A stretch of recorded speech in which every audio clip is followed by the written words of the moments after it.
The double slit experiment was an experiment that changed our view of physics and matter forever, really. And why did it do it? It proves that light and later electrons and even atoms didn't behave just like a solid particle, but also as a wave. But now, how did it do it? Well, let's first understand the experiment itself. And actually, it's quite simple. They had basically a wall with a slit, an opening, and there was two walls per se. Yes, there was two walls. One with a slit, and a second one where basically it's sensor. So the results, how particles pass through the slit. First, they just had one slit, and as expected, many times they tested, for example, I'm not sure exactly what they tested with the first slit, but a nice example is to use water and waves. When you splash with just one slit, it passes through, though it makes a very big opening. The wave through the gate expands a lot. And in solid, just solid things, pass through the slit and just collided with the wall as expected, just one slit. So when they tried this with what they're trying to do, photons or light, they got the result they were expecting really, just one slit. After all, at the time, they didn't know if light was either a solid or a wave. So the experiment was that. And the last part of the experiment, the double slit, where two slits were right beside each other. So we have two slits like this, basically. And just same setup, just two slits. Now, a solid particle just would press through and have two slits. Now, when they test this with water, the waves made a kind of interference with each other. And there were the two big ones exactly where it would be for the double slits, so for the slits, but there were interference or it was capturing also around the wall a lot of interference, a lot of signals. It just means when the wave collided with each other, it made basically a bigger wave and connected. Okay, expected. But the first result proved us that photons were solid. They just passed through one slit exactly how scientists thought they would. Now, when they passed through the second slit, that's where it became everything became much. It was a shock for scientists because it behaved just like wave. So it behaved just like wave water waves that it was expected. That wasn't expected to, and the interference was pretty much the same from the waves. So it was incredibly weird because they were expecting one or another, not both. But that's the answer they got.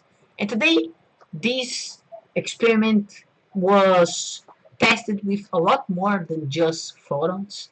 It was from proof that electrons do the same, and also apparently even atoms do the same. They have a wave and a solid, maybe a state, maybe they behave both just like the same time. We don't exactly are sure. But almost all of our theories and almost all of the model made from 200 years ago, from 220 years ago, because the original experiment was made in 1981. So 220 years ago changed how we do theories today. Now we're not exactly sure why this happens, but also an interesting thing that also was proved is that something from the quantum realm, so from the particles itself, a weird property, is when you're exactly getting information, extracting information from this, the results change. So basically, when they are directly in, they were directly in constantly observing the results, the photons, before they got to the wall of detecting exactly how the slits would pattern. It didn't make a pattern like a wave, but it did a pattern like a solid, just so two slits, no interference between them. So basically, this not just proof that uh, waves can behave, particles can behave as waves or particles or both, but also prove that maybe that or just by watching, just by observing, we can change the results. It's a big problem. The reason why, probably, I'm not quite sure, but probably is that the energy required. So, for us to see something, we need photons.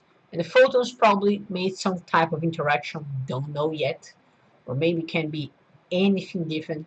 The quantum realm is incredibly hard to understand, and much of what you know are just theories, and not even the theories try to explain exactly what happens. But yes, experiment extremely important, relatively easy to do at home, I think. If you try to do it, you may get some results. I'm not exactly sure if there was a bigger setup than just two slits, but they just a history of how such experiment made such a difference in the world. And if it was not through this experiment, and we didn't know about that yet, many things would be different. Perhaps technology would evolve as much as it was, especially communication, considering kind of use the formulas from theories after this one to our advantage. So yeah, extremely important and incredibly interesting, really. If you have a kid, instead of reading instead of reading, I don't know, children's books for the children to sleep, just put this double slit experiment. Not because it's boring. Actually, it would be a bad thing because the child will probably be wide awake. But yeah, incredibly interesting. So I hope you like this. If you like, leave a like, subscribe, and also share this video around. And see you tomorrow. Goodbye.